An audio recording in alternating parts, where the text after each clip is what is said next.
پیارے بچوں، عزیز ماں اور بہنوں، دینی و ایمانی نوجوان ساتھیوں، بزرگوں، اللہ رب العالمین کی توفیق، اس کے احسان سے ہمارا یہ 15 روزہ درس مسلسل چل رہا ہے۔ ابراہیم علیہ السلام کی زندگی کے تعلق سے پچھلے 2 درس میں آپ کے سامنے باتیں ہوئی تھی، اور پچھلے درس کا اختتام اس بات پر ہوا تھا کہ ابراہیم علیہ السلام کو آگ میں ڈالا گیا۔ اس آگ کو بڑھاوا دینے کے لیے چھپکلی اس میں دھواں دے رہی تھی، پھونک مار رہی تھی۔ اللہ کے رسول صلی اللہ علیہ وسلم نے چھپکلی کو مارنے کا حکم دیا کہ چھپکلی کو مار دیا کرو۔ چنانچہ اما عائشہ رضی اللہ عنہا جب بھی چھپکلی کو دیکھتی تھی تو مار دیا کرتی تھی۔ چونکہ جانور کو مارنے کا ذکر آیا ہے، لہذا فائدے کے لیے 1-2 بات اسی سے متعلق آج کے درس میں شروع میں بیان کرنا چاہتا ہوں۔ اس کے بعد انشاءاللہ درس جو ابراہیم علیہ السلام کی زندگی کا اگلا پڑاؤ ہے وہ آپ کے سامنے رکھا جائے گا۔ چھپکلی کو مارنے کا حکم ہے۔ اس چھپکلی کے علاوہ وہ کون کون سے جانور ہیں جن کو ہماری شریعت میں مارنے کا حکم ہے، جن کو قتل کرنے کا حکم ہوا ہے؟ چنانچہ اس تعلق سے صحیح بخاری اور صحیح مسلم کے اندر صحیح روایت ملتی ہے کہ اللہ کے نبی صلی اللہ علیہ وسلم نے ارشاد فرمایا، 5 من الدواب كلهن الفواسق يقتلن في الحل والحرم۔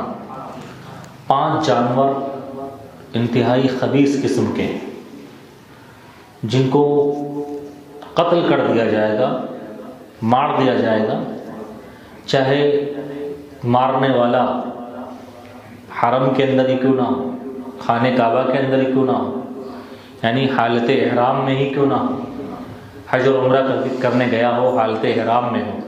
حالت احرام میں ویسے حلال جانوروں کا شکار بھی جائز اور درست نہیں ہے، حلال جانور کا شکار بھی نہیں کر سکتا حالت احرام میں، لیکن اللہ کے رسول صلی اللہ علیہ وسلم بیان فرماتے ہیں کہ 5 قسم کے جانور ایسے ہیں کہ حالت احرام میں بھی اور حالت احرام کے علاوہ بھی، خانہ کعبہ کے اندر بھی، خانہ کعبہ کے علاوہ بھی کہیں پر بھی اگر وہ رہیں تو ان کو قتل کرنا، مارنا یہ جائز اور درست ہے۔ پہلا الغراب، کوا، کوے کو مارنے کا حکم ہے۔ اور دوسرا جانور ہے، گننا بھی میں پوچھوں گا آپ لوگوں سے کتنے جانوروں کو مارنے کا حکم ہے۔ دوسرا جانور ہے والحدأۃ، چیل۔ دوسرا کیا ہے؟ چیل۔ پہلا کوا، دوسرا چیل۔ اور کوے اور چیل میں ہی شکرا، باز، یہ بھی داخل ہے۔ تیسرا جانور ہے والفأرۃ، چوہا یا چوہیا جو ہمارے گھر میں ہوتی ہیں، تو ان کو مارنے کا بھی حکم ہے۔ چوتھا جانور العقرب، بچھو، بچھو کو بھی مارنے کا حکم ہے۔ والکلب العقور، اور کتا، ایسا کتا جو کاٹ کھانے والا، بار بار کاٹتا ہو اور ہر کسی پر نقصان پہنچانے کی ہر کسی کو کوشش کرتا ہو۔ تو یہ 5 جانور ہو گئے۔ بعض روایتوں میں اور آتا ہے وفی روایت الحیۃ، ایک روایت میں آتا ہے 6ٹھا جانور کیا ہے؟ سانپ۔ سانپ کو بھی ہماری شریعت میں مارنے کا حکم ہے۔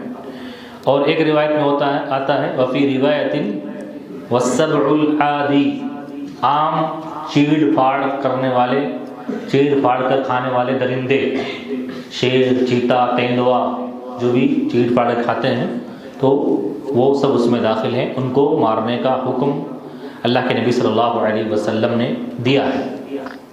دیکھیے، پرندوں کو یا جانوروں کو جو مارنے کا اصول ہے ہماری شریعت میں، دیکھیے ویسے ہماری شریعت رحمت اور ہمدردی کی تعلیم دیتی ہے ہر کسی کے ساتھ چاہے جانور ہی کیوں نہ ہو، انسان رحمت کا معاملہ کرے، ہمدردی کا معاملہ کرے، شفقت اور نرمی کا معاملہ کرے، ہر کسی کو ایسے ہی نہ مارے۔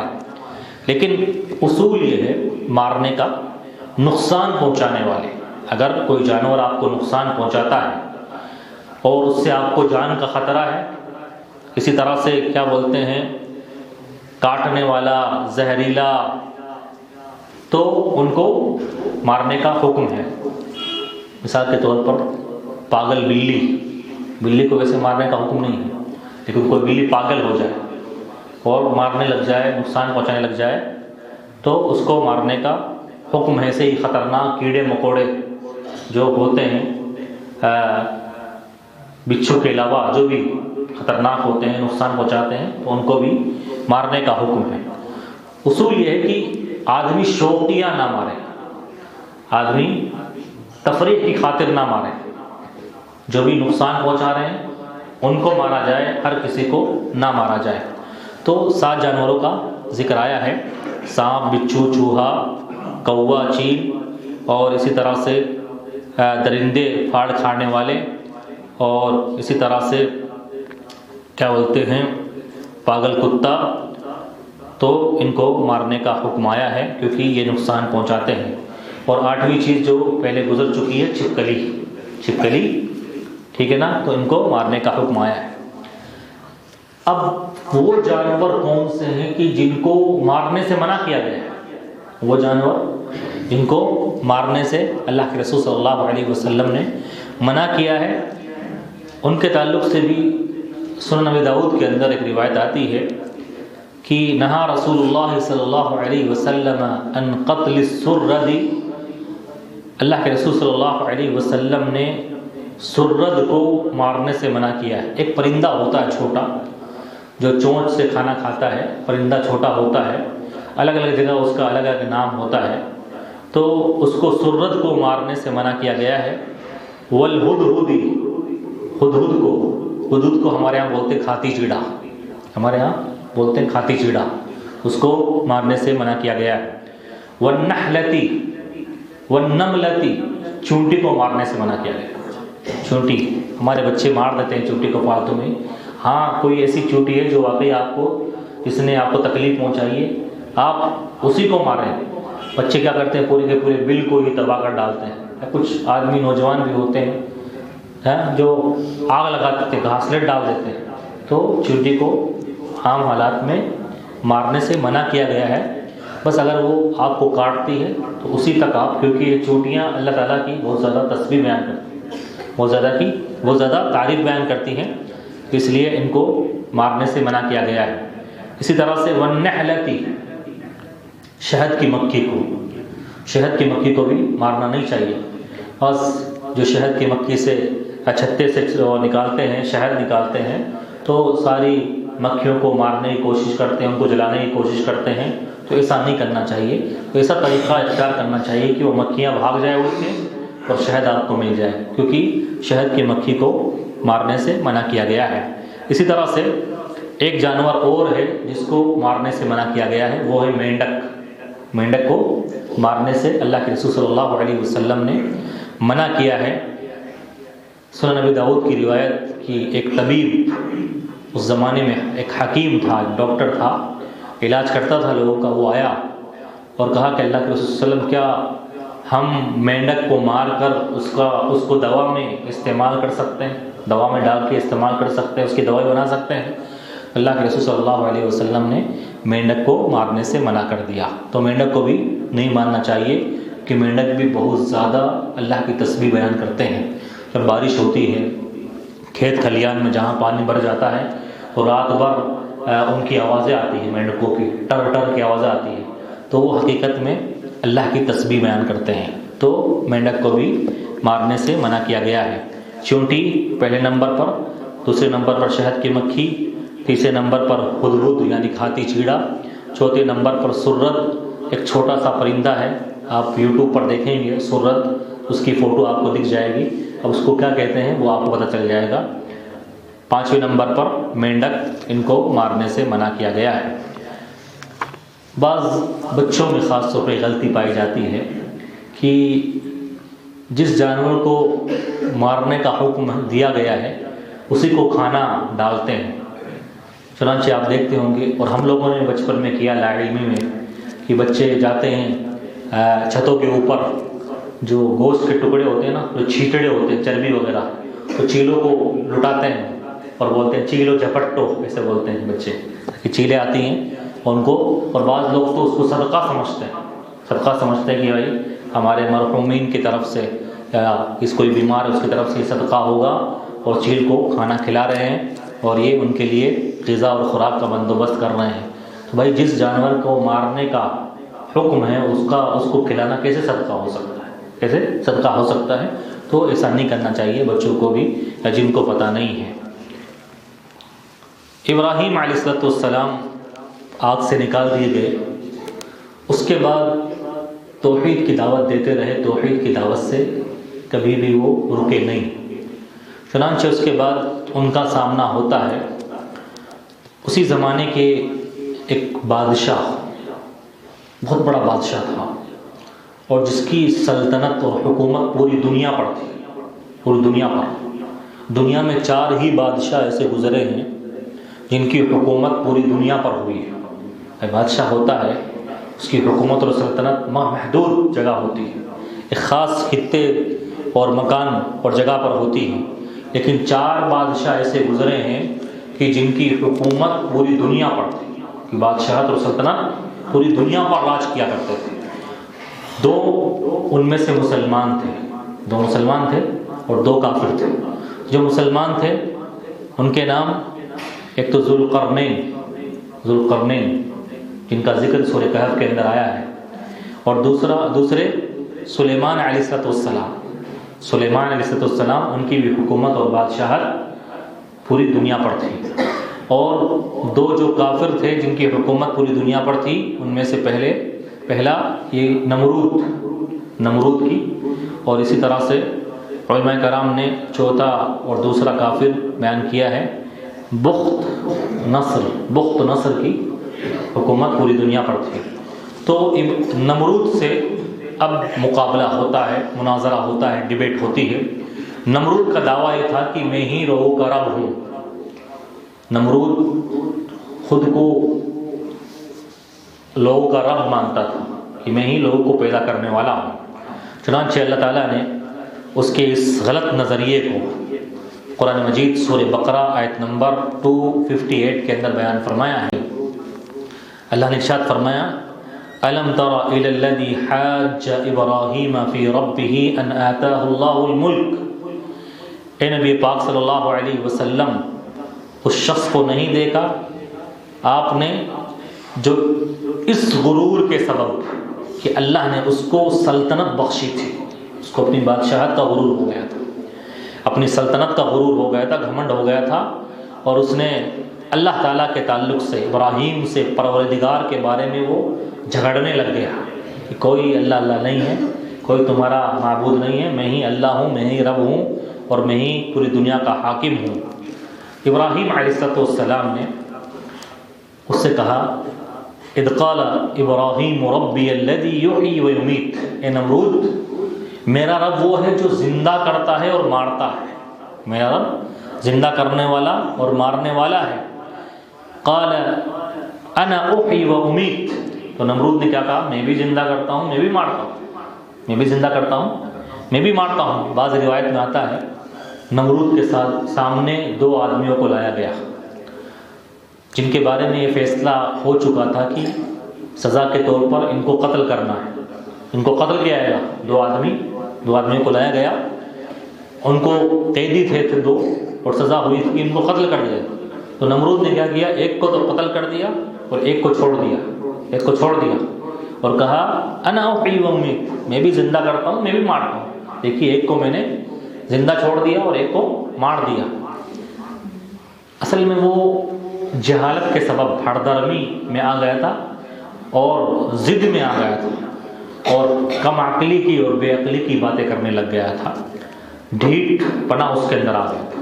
تو ابراہیم علیہ السلام نے دوسرا جواب اس کو دیا، قال ابراہیم فإن اللہ یأتی بالشمس من المشرق فأتی بہا من المغرب، کہ میرا اللہ سورج کو مشرق سے طلوع کرتا ہے، میرا اللہ سورج کو پورب سے طلوع کرتا ہے اور مغرب میں پچھم میں چھپاتا ہے، غروب کرتا ہے۔ فاتی بہا من المغرب، اگر تو اللہ ہے، اپنے آپ کو رب سمجھتا ہے، تو سورج کو پچھم سے طلوع کر کے دکھا دے، اگا کر کے دکھا دے۔ اگر تو اللہ ہے تو سورج کو مغرب سے پچھم سے طلوع کر کے دکھا دے، اگا کر کے دکھا دے۔ فَبُهِتَ الَّذِي كَفَرَ، وہ حیران و ششتر ہو گیا، کوئی جواب نہیں، مسکت ہو گیا، لاجواب ہو گیا۔ ابراہیم علیہ السلام نے اس کو لاجواب کر دیا۔ واللہ لا يهدي القوم الظالمین، اور اللہ ظالموں کو ہدایت نہیں دیتا ہے۔ تو جس نے رب ہونے کا دعویٰ کیا تھا، ابراہیم نے اس کی دلیل کو غلط ثابت کر دیا اور اس کی جہالت اور کم عقلی کو آشکارا کر دیا، دلیل کے میدان میں اس کا منہ بند کر دیا اور اس کے سامنے سیدھا راستہ واضح کر دیا۔ یہ نمرود جو تھا بادشاہ، یہ بھی اس کا سلسلہ نسب نوح علیہ السلام تک جا کر پہنچتا ہے۔ علماء کرام نے اس کا نسب نامہ میں بیان کیا ہے کہ وہ کس کی اولاد میں سے تھا، تو یہ اس کا نسب نامہ نوح علیہ السلام تک پہنچتا ہے۔ اس کے بعد ابراہیم علیہ السلام عراق کو چھوڑ کر انہوں نے فیصلہ کیا کہ اب عراق کو چھوڑ کر بیت المقدس چلتے ہیں، فلسطین شام چلتے ہیں، ہجرت کرنے کا ارادہ کیا، کیونکہ ان کی قوم ہر درمی اور کفر پر اصرار کرتی رہی، تو انہوں نے ہجرت کرنے کا ارادہ کر لیا کہ اب اس جگہ سے، عراق سے نکل کر اللہ کی توحید کو بیت المقدس، فلسطین اور شام کے علاقے میں پھیلاتے ہیں۔ چنانچہ اللہ تعالیٰ نے ارشاد فرمایا آگے، فآمن لہ لوط، ان پر ایمان لانے والے لوط علیہ السلام تھے۔ لوط علیہ السلام ان کے بھتیجے تھے، ان کے ایک بھائی کے بیٹے تھے، وہ ان پر ایمان لے کر آئے تھے۔ لوط علیہ السلام کا قصہ بھی انشاءاللہ آگے آئے گا، وہ بھی نبی بنا کر بھیجے گئے تھے۔ وقال انی مہاجر الی ربی، اور کہا کہ اب میں اپنے رب کی طرف جا رہا ہوں، یعنی اس عراق کے شہر کو چھوڑ کر، بابل شہر کو چھوڑ کر دوسری جگہ جا رہا ہوں۔ وَوَهَبْنَا لَهُ إِسْحَاقَ وَيَعْقُوبَ وَجَعَلْنَا فِي ذُرِّيَّةِ النُّبُوَّةَ وَالْكِتَابَ وَآتَيْنَاهُ أَجْرَهُ فِي الدُّنْيَا، پھر اللہ تعالیٰ نے ان کو اسحاق علیہ السلام، یعقوب علیہ السلام کی شکل میں اولاد عطا فرمائی، اور ان کی ذریت میں ہی، ان کی اولاد میں ہی نبوت کو رکھا اور کتابوں کو بھیجا۔ بعد میں جتنے بھی نبی آئے، ابراہیم علیہ السلام کے بعد جتنے بھی نبی آئے، سب ابراہیم علیہ السلام کی نسل میں سے تھے، سب ابراہیم علیہ السلام کی نسل میں سے تھے۔ ابراہیم کے 2 بیٹے تھے، بیٹے زیادہ تھے، لیکن جن کو نبی بنایا گیا، ایک اسماعیل علیہ السلام، اور اسماعیل کی نسل سے ہمارے نبی حضرت محمد صلی اللہ علیہ وسلم، اور ایک بیٹے تھے اسحاق، اور اسحاق کی نسل میں سے پھر جتنے بھی نبی آئے، یعقوب علیہ السلام، یوسف علیہ السلام، اور جتنے بھی نبی آئے وہ سب کے سب اسحاق علیہ السلام کی نسل میں سے تھے۔ اللہ تعالیٰ نے اسی بات کو بیان فرمایا کہ دنیا میں نبوت کا سلسلہ جو جاری ہوا اور کتابیں جن نبیوں پر نازل کی گئی، وہ سب کے سب ابراہیم علیہ السلام کی نسل میں سے تھے، ان کی اولاد میں سے تھے۔ نکلے وہ ہجرت کرنے کے لیے، اب مصر کے راستے سے نکل رہے تھے۔ ان کے ساتھ، ابراہیم کے ساتھ، ان کی بیوی ہاجرہ تھی، ہاجرہ علیہ السلام۔ تو وہاں پر بھی ایک ظالم بادشاہ سے سامنا پڑ گیا۔ مصر کے اندر اس وقت ایک ظالم بادشاہ حکومت کیا کرتا تھا، اس کا نام کتابوں میں نہیں ملتا ہے، حدیثوں میں نہیں ملتا ہے، نہ قرآن میں ملتا ہے۔ جب اسے پتہ چلا، لوگوں نے اس کو خبر کی کہ ایک آدمی آیا ہے، یہاں سے گزر رہا ہے، اور اس کے ساتھ ایک بڑی خوبصورت خاتون ہے، لہٰذا اس نے بھیجا کہ بلا کے لاؤ، کون ہے۔ اور وہ ظالم اتنا برا تھا وہ بادشاہ، کہ اگر دیکھتا تھا کسی کے ساتھ اس کی بیوی ہے تو اس کے ساتھ وہ غلط کام کرتا تھا، بدکاری کرتا تھا، غلط ارادہ کرتا تھا اس کے ساتھ۔ اور اگر بیوی کے علاوہ کوئی اور عورت ہوتی تو چھوڑ دیتا تھا۔ چنانچہ بلایا، اس نے پوچھا کہ تمہارے ساتھ جو ہے وہ کون ہے، تمہارے ساتھ یہ عورت ہے وہ کون ہے؟ ابراہیم سے پوچھا تو ابراہیم علیہ السلام نے جواب دیا، یہ میری بہن ہے، یہ میری بہن ہے۔ تو علماء کرام نے ایک بات لکھی ہے ابراہیم علیہ السلام کے تعلق سے کہ ابراہیم نے اپنی زندگی میں 3 جھوٹ کے علاوہ کوئی جھوٹ نہیں بولے۔ ابراہیم علیہ السلام نے اپنی زندگی میں 3 جھوٹ بولے۔ اب ان کے اسباب کیا تھے، وجوہات کیا تھیں، وہ علماء کرام نے بیان کی ہے۔ ایک جھوٹ تو انہوں نے بولا تھا کہ جب ان کو میلے میں چلنے کی دعوت دی گئی تھی کہ آج ہمارا میلہ ہے، عید کا دن ہے، آپ بھی چلیے، تو انہوں نے کہا انی سقیم، میں بیمار ہوں، میں بیمار اس لیے، حالانکہ وہ بیمار نہیں تھے۔ اور ایک جھوٹ کہ جب انہوں نے توڑ دیا، سب کو توڑ دیا، سارے بتوں کو، جب قوم والے گئے تھے عید اور میلے کے اندر، تو جب قوم والے واپس آئے تو ان سے پوچھا کہ ابراہیم من فعل هذا بآلهتنا، یہ ہمارے معبودوں کے ساتھ، یہ بتوں کے ساتھ یہ سلوک کس نے کیا ہے، کس نے توڑا ہے؟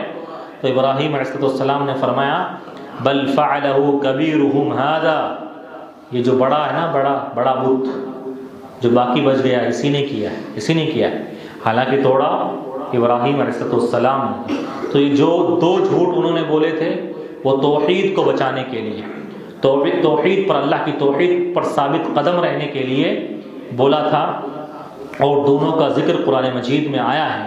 حالانکہ بعض اعتراض کرنے والے اعتراض کرتے ہیں اسلام پر اور قرآن مجید کی آیات پر کہ ابراہیم علیہ السلام جب جھوٹ بولتے تھے تو ان کی دعوت کیسے قبول کی جائے، تو وہ ایسا جھوٹ تھا جو اللہ نے قرآن مجید میں بیان کیا، اور توحید کو ثابت اور باقی رکھنے کے لیے انہوں نے جھوٹ بولا تھا۔ وہ در حقیقت میں جھوٹ نہیں تھا، وہ ان کی طرف سے توریہ تھا، ان کا دل میں کچھ اور ارادہ رکھتے تھے لیکن زبان سے کچھ اور ظاہر کر رہے تھے۔ اور تیسرا جھوٹ جو ہے کہ جب پوچھا مصر کے بادشاہ نے کہ تمہارے ساتھ یہ عورت ہے وہ کون ہے، ابراہیم علیہ السلام کو پتا تھا اگر میں نے بول دیا کہ یہ میری بیوی ہے تو یہ ان کے ساتھ برا برتاؤ کرے گا، اور اگر یہ بولوں گا یہ میری بہن ہے تو اس کو چھوڑ دے گا۔ چنانچہ جب ابراہیم علیہ السلام بول کر آئے اور اپنی بیوی ہاجرہ سے کہا دیکھو اس بادشاہ نے مجھ سے سوال کیا تھا اور میں نے یہ کہا کہ تم میری بہن ہو، اور اس وقت روئے زمین پر تمہارے اور میرے علاوہ کوئی بھی مسلمان شادی شدہ جوڑا نہیں ہے، روئے زمین پر مسلمان شادی شدہ جوڑا نہیں ہے۔ تو اسلامی طریقے سے، اسلامی بھائی چارے کے ناطے ہم دونوں بھائی بہن ہوئے۔ چنانچہ بلایا، پھر بھی وہ ظالم بادشاہ اس نے بلایا ہاجرہ علیہ السلام کے ساتھ، اور ان کے ساتھ وہ بدکاری کرنا چاہتا تھا۔ چنانچہ جیسے ہی اس نے ہاتھ بڑھایا ہاجرہ علیہ السلام کو پکڑنے کے لیے کی طرف، تو اللہ کا عذاب اسی وقت آیا اور اس کا جسم بالکل ساقط ہو گیا، وہ حرکت نہیں کر پا رہا تھا۔ تو اس کے بعد اس نے کہا کہ تم مجھے اللہ سے دعا کرو تمہارے رب سے، اور مجھے اس پریشانی سے نکال دو اور میں تمہیں چھوڑ دوں گا، جانے دوں گا۔ تو حضرت علیہ السلام نے کہا کہ اگر یہ مر گیا تو لوگ یہ الزام لگائیں گے کہ میں ایک قاتلہ ہوں، میں نے اس کا قتل کر دیا۔ چنانچہ حضرت علیہ السلام نے دعا کی اللہ تعالیٰ سے اور اس کو شفا مل گئی، وہ واپس اپنے صحیح طریقے پر آ گیا۔ دوبارہ جب صحیح ہو گیا تو دوبارہ اس نے غلط طریقے سے ہاتھ لگانے کی کوشش کی، تو واپس اللہ کا عذاب آیا، واپس اس کا جسم بالکل ساقط ہو گیا، حرکت کرنے سے عاری ہو گیا۔ پھر اس نے کہا ایک بار اور مجھے معاف کر دو اور اپنے رب سے دعا کرو کہ مجھے اس پریشانی سے نکال دے۔ پھر حضرت علیہ السلام نے دعا کی اور پھر اس کو ساتھ ایسا ہی ہوا، اور تیسری بار بھی اس نے ایسا ہی کیا، تیسری بات بھی اس کو مل گئی۔ پھر اس نے کہا، اپنے لوگوں کو بلا کر کہا کہ تم جس کو لے کر آئے ہو یہ مجھے انسان معلوم نہیں ہوتی ہے، اس کے ساتھ بہت بڑی طاقت ہے، لہٰذا میں اس کے ساتھ برائی کا ارادہ نہیں کر سکتا۔ اور اس نے کہا کہ جاؤ تم یہاں سے، اور یہ ایک لونڈی ہے تمہاری خدمت کے لیے۔ سارہ علیہ السلام کی شکل میں انہوں نے لونڈی ایک خادمہ دی کہ یہ تمہاری خدمت کرے گی۔ چنانچہ وہ آئی وہاں سے، اس کے پاس سے ابراہیم علیہ السلام کے پاس۔ ابراہیم نے پورا ماجرا پوچھا، اس نے کیا کیا کیا نہیں کیا، تو ساری باتیں بتائی ہاجرہ نے، تو ایسا ایسا ہوا۔ اور ابراہیم علیہ السلام دعا کر رہے تھے باہر کہ اللہ تو میری عزت کو اور میری بیوی کو اس ظالم بادشاہ سے محفوظ رکھنا، اور اللہ نے حفاظت فرمائی۔ تو اس طرح سے وہاں سے نکلے، اور ساتھ میں ان کے سارہ علیہ السلام بھی تھی۔ پھر اس کے بعد اسماعیل علیہ السلام کی ولادت ہوتی ہے بیت المقدس کے علاقے میں ہی، شام کے علاقے میں ہی۔ پھر اس کو حکم ہوتا ہے اللہ کی طرف سے کہ مکہ چھوڑ کر آؤ، پھر مکہ کی تعمیر ہوتی ہے، اور اس کے بعد اسماعیل کی قربانی کا واقعہ پیش آتا ہے، اور اس کے بعد اسحاق کی ولادت ہوتی ہے، اور اس کے بعد بیت اللہ کی تعمیر اور اہل مکہ کے لیے ابراہیم علیہ السلام کی دعائیں ہوتی ہیں، اور بہت سارے واقعات ان کی زندگی میں رونما ہوتے ہیں، اور آخر میں ابراہیم علیہ السلام کی بھی وفات ہوتی ہے۔ تو یہ سب واقعات انشاءاللہ اگلے درس میں آپ کے سامنے مسلسل بیان کرتا رہوں گا۔ اللہ تعالیٰ سے دعا ہے کہ اللہ تعالیٰ ابراہیم علیہ السلام کے قصے سے سبق حاصل کرنے والا بنائے، آمین۔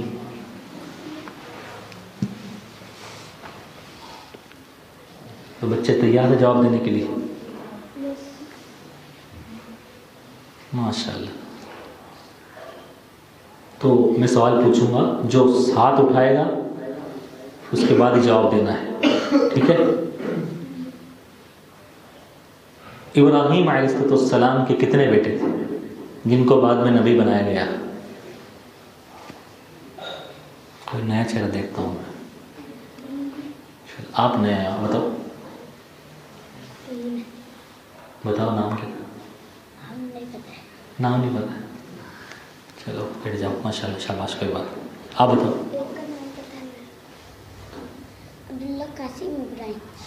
یہ تو اللہ کے رسول صلی اللہ علیہ وسلم بھی بیٹھے تھے، ماشاء اللہ، بیٹھ جاؤ، کوئی بات۔ پھر بھی آپ نے ماشاء اللہ اللہ کے رسول کے بتائیں، کوئی بات نہیں، لیجیے آپ۔ ابراہیم علیہ السلام کے 2 بیٹوں کے نام بتانے ہیں جن کو بعد میں نبی بنایا گیا تھا۔ سمجھ میں آ گیا نا؟ آپ کو پتہ ہے؟ بتاؤ آپ۔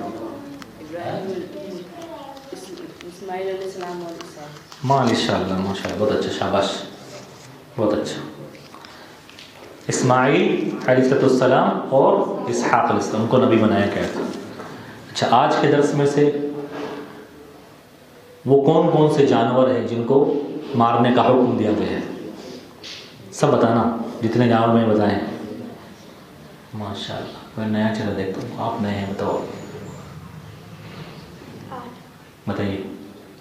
چیل، کوا، چوہا، کتا، ماشاء اللہ، سانپ، چھپکلی،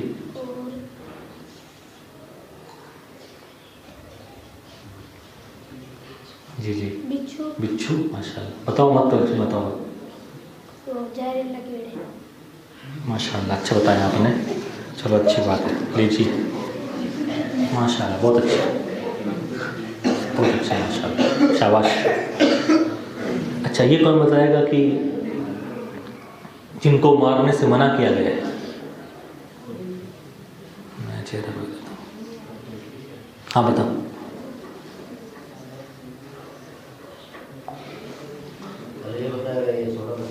ماشاء اللہ، گھوڑا نہیں، چلو بات نہیں، بہت اچھا، محنت کیا آپ نے، کھڑے تو ہوئے کم سے کم آپ، بہت اچھا۔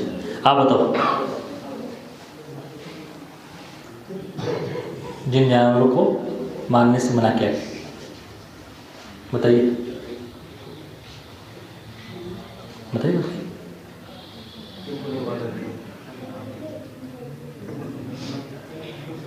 ہاں، چونٹی، ہاں، ادرک، ماشاء اللہ، بہت اچھا۔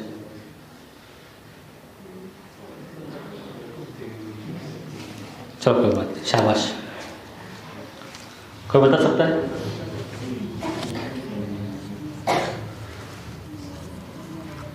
آپ بتاؤ. ماشاء اللہ. چینٹی. ہاں. شہد کی مکھی. مینڈک. ماشاء اللہ بہت اچھا، شاباش. ہاں بتاؤ. ایک بچا ہے.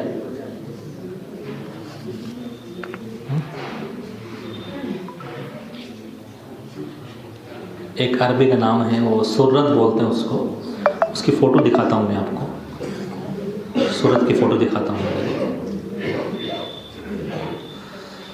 پتہ نہیں کوئل ہے کیا ہے یہ فوٹو ہے اس کی. یہ کوئل ہے کیا؟ چڑیا نہیں ہے یہ. اس کی چونچ ہے نا کالی ہوتی ہے.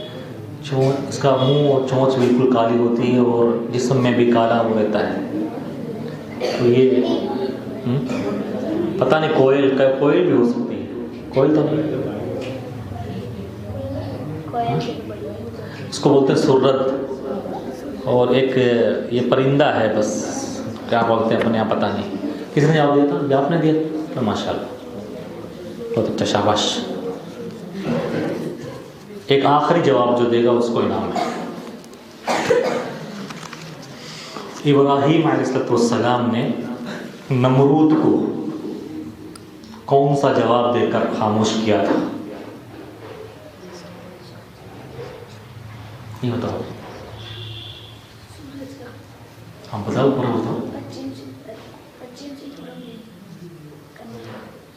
پورا بتاؤ. پورا کیا کہا تھا انہوں نے؟ ابراہیم نے کیا کہا تھا؟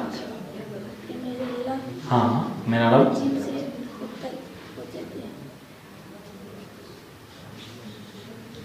پہنچ تو گئے ہو لیکن پورا بتاؤ کیا کہا تھا ابراہیم علیہ السلام؟ نمرود سے کہا تھا.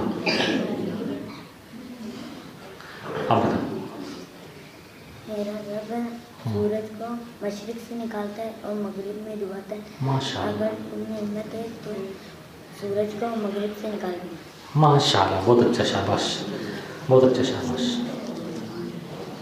ٹھیک، اس پہ اتفاق کرتے ہیں. ٹھیک ہے، ماشاء اللہ.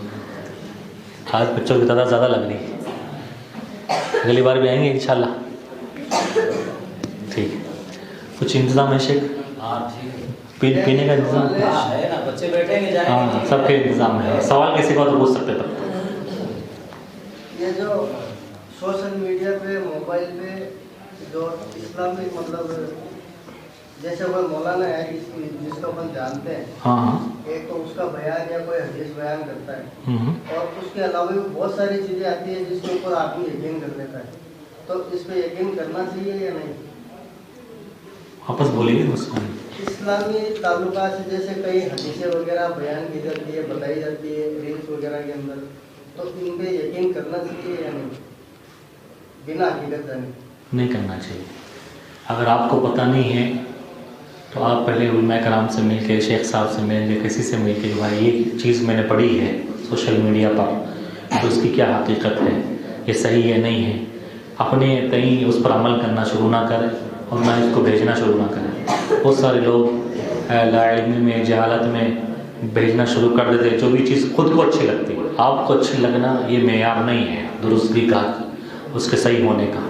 بلکہ واقعی کیا وہ اللہ کے رسول سے صحیح ثابت ہے یا قرآن کی بات ہے تو قرآن میں موجود ہے، پھر اس کی تحقیق کریں. اس کی تحقیق کریں، اس کے بعد ہی آپ اس کو دوسروں کو فارورڈ کریں یا دوسروں کو بتائیں، دوسروں تک پہنچائیں. ورنہ اگر آپ پہنچا دیں گے تو آپ گنہگار بن جائیں گے. دوسرے نے اس کے مطابق عمل شروع کر دیا تھا، اس کو مان لیا صحیح. تو بہت سارے لوگ ہوتے ہیں کہ جو چیز خود کو اچھی لگ رہی ہے، اگرچہ وہ جھوٹی ہو، من گڑت ہو، بیان کرنا شروع کر دیتے ہیں. مثال کے طور پر ابھی رمضان آنے والا ہے، ایک حدیث اڑائی جائے گی سوشل میڈیا پر، جو سب سے پہلے رمضان کے آنے کی خوشخبری دے گا وہ اللہ تعالیٰ اس پر جہنم کو حرام کر دیتا ہے. اور سب بھیجتے ہیں ایک دوسرے کو، بھائی جہنم حرام کر لو. یہ حدیث بھی ہے نہیں. ایسے ہی جہنم حرام ہوتی تو کیوں صحابہ کرام نے نمازیں پڑھی، تکلیفیں برداشت کی اور تھکے، کیوں پریشانی ہو؟ ایسے تھوڑی ہوتا ہے. تو کوئی بھی چیز رہے ایسی، پہلے عالم سے، علماء کرام کے پاس بیٹھ کر ان سے سوال کر کے تھوڑا تحقیق کر لینا چاہیے، اس کے بعد آگے فارورڈ کرنا چاہیے. بہت ساری چیزیں ہیں جو پہلی بھی ہے. بہت سارے لوگ شیئر کرتے ہیں اللہ کے رسول چپلیں رہتی ہیں کہ اللہ کے رسول کی چپلیں ہیں، بال رہتے ہیں اللہ کے رسول کے بال ہیں، آپ کو کیا پتا کہ اللہ کے رسول کی چپلیں ہیں یا اللہ کے رسول کے پانی پینے کا لوٹا ہے یا اللہ کے رسول کے بال ہیں؟ تو اس طرح سے کیوں آپ اس طرح سے پھیلا رہے ہیں؟ یہ جائز اور مناسب بات نہیں۔ یہ کوے کو مارنے کا حکم، جی کوے کو مارنے کی حکم کی وجہ سے، ہاں یہ اچھی بات پوچھی ہوئی ہے۔ جن جانوروں کو مارنے کا حکم دیا گیا ہے وہ آخر کیوں دیا گیا ہے؟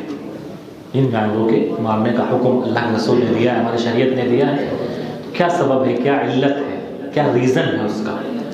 تو پہلے بات تو ایک مسلمان کو دیکھیے، ریزن پتہ چلے نہ چلے، علت اور لوجک پتہ چلے نہ چلے، اللہ کے رسول نے بیان کر دیا تو اس کو ماننا ہے، اس کو ماننا ہے۔ اور جو ریزن بتایا گیا ہے علماء کرام نے، وہ کیا ہے کہ ان کے نقصانات ہوتے ہیں، کچھ نقصانات ظاہری ہوتے ہیں، کچھ نقصانات نظر نہیں آتے، کچھ نقصانات محدود ہوتے ہیں، ٹھیک ہے نا، لیکن کوئی نہ کوئی نقصان ہوتا ہے جس کی وجہ سے اللہ کے رسول صلی اللہ علیہ وسلم نے منع کیا ہے۔ ویسے ان کے علاوہ تو جانوروں کو منع نہیں کیا گیا ہے۔ تو ہماری شریعت میں کوئی بھی حکم موجود ہے اس کی کوئی نہ کوئی وجہ تو ہوتی ہے، اگرچہ وجہ مجھے اور آپ کو بتانا چلے، عام انسانوں کو بتانا چلے، لیکن وجہ ہوتی ہے۔ ہو سکتا ہے کوے کے اندر بھی کوئی نقصان ہو، کوا نقصان ہو جاتا ہو، یا بہت ساری جگہ ہوتا ہے کوے ہے نا کیا کرتے ہیں، پھلوں کو خراب کر دیتے ہیں، کھیتیوں کو خراب کر دیتے ہیں، یا کچھ بھی نقصان پہنچاتے ہوں گے، تو اس وجہ سے، یا کوے کیا کرتے ہیں جو کھانے والے پرندے جانور ہیں ان کے انڈے پھوڑ دیتے ہوں گے، تو کوئی ایسی چیز ہوگی جو جس کی وجہ سے وہ نقصان پہنچانے والا ہوتا ہے، اور اللہ کے رسول نے حرام قرار دیا ہے، اس کے کاٹنے کو جائز قرار دیا ہے، مارنے کو۔ اور کسی کو جواب سوال ہے؟ جی جی ہاں، بچوں کی تربیت کے تعلق سے سوال ہے کہ بچے بھی گالیاں دیتے ہیں، تو کہیں نہ کہیں ماں باپ کی تربیت کا اثر ہوتا ہے، اور ماں باپ بھی گالی دیتے ہوں گے، ماں باپ بھی گالی دیتے ہیں، تو بچوں کا ذہن تو پورا کاغذ ہے، جیسا دیکھیں گے سنیں گے ویسا کریں گے، یا محلے میں سنگت ان کی اچھی نہیں ہوگی، ایسے بچوں کے ساتھ اٹھتے بیٹھتے کھیلتے ہوں گے، یا کلاس میں بیٹھتے ہوں گے، ان کے دوست ہوں گے جو گالی گلوچ کرتے ہوں گے، سنگت پر نظر رکھنے کی ضرورت ہے، اور والدین کو بھی اپنا محاسبہ کرنے کی ضرورت ہے۔ والدین اگر آپس میں ایک دوسرے کو گالیاں دیں گے، یا باپ کسی کو گالیاں بگے گا فونوں پر، تو اولاد بھی یہی سیکھنے والی ہے، تو اولاد وہی سیکھتی ہے جو ماحول دیکھتی ہے، تو اس تعلق سے فکر مند ہونے کی ضرورت ہے۔ سبحانک اللہم و بحمدک، اشہد ان لا الہ الا انت، استغفرک۔